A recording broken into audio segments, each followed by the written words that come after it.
Sir ಕೈ ಮೇಲೆ ಬಂದಿದ್ದೀರಾ ಅವ್ರ ತೆಗೀರಿ ಹೇಳಿ ಸರ್. ಕರ್ನಾಟಕ ನಾಡಿನ ಜನತೆಗೆ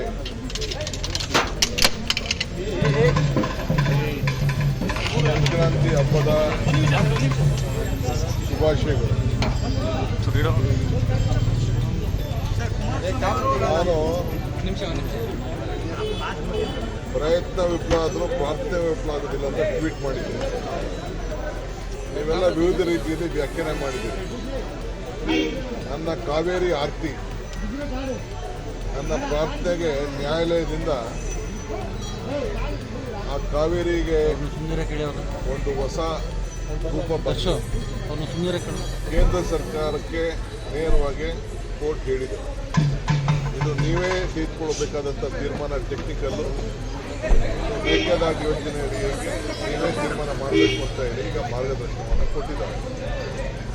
ಅದಕ್ಕೆ ನಾನು ಈ ಶುಭ ಸಂದರ್ಭದಲ್ಲಿ ನಮ್ಮ ಕಾವೇರಿ ಆಸ್ತಿಗೆ ದೇವರು ನಮಗೆ ಫಲ ಕೊಟ್ಟಿದ್ದಾನೆ ಅಂತ ಹೇಳಿ ನಾನು ನಿಮಗೆ ಟ್ವೀಟ್ ಮಾಡ್ತೀನಿ. ಅದನ್ನು ಬೇರೆ ರೀತಿ ನೀವು ವ್ಯಾಖ್ಯಾನ ಮಾಡೋದು ಅರ್ಥ ಇಲ್ಲ, ಅದು ಚಿಂತೆ ಇಲ್ಲ.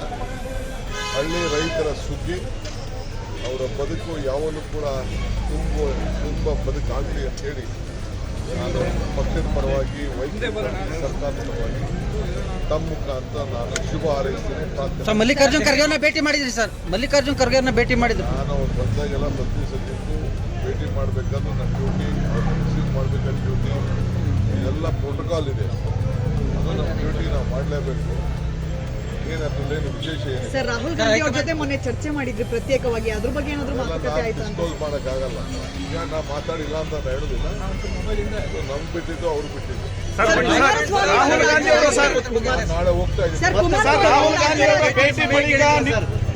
ಅವರ ಭೇಟಿಗೆ ಸಮಯ ಕೇಳಿದಿರ ಸರ್? ಮತ್ತೆ ನಾಳೆ ನಾನು ಭೇಟಿ ಮಾಡ್ತಾ ಇದ್ದೀನಿ. ಎಲ್ಲ ಇರ್ತಾರೆ. ನಾಳೆ ನನ್ನ ಅಸ್ಸಾಂನ ಮೀಟಿಂಗ್ ಇದೆ ಮಧ್ಯಾಹ್ನ.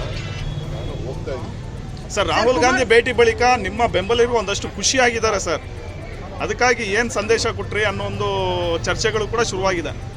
ಗೊತ್ತಿಲ್ಲಪ್ಪ ಅಂತಾರೆ. ರಾಹುಲ್ ಗಾಂಧಿ ಭೇಟಿ ಹೊಸ್ತೇನಲ್ಲ ರೀ. ಯಾರಿಗೆ ಹೇಳಿದ್ದು ನನಗೆ ಅರ್ಥ ಆಗಿಲ್ಲ.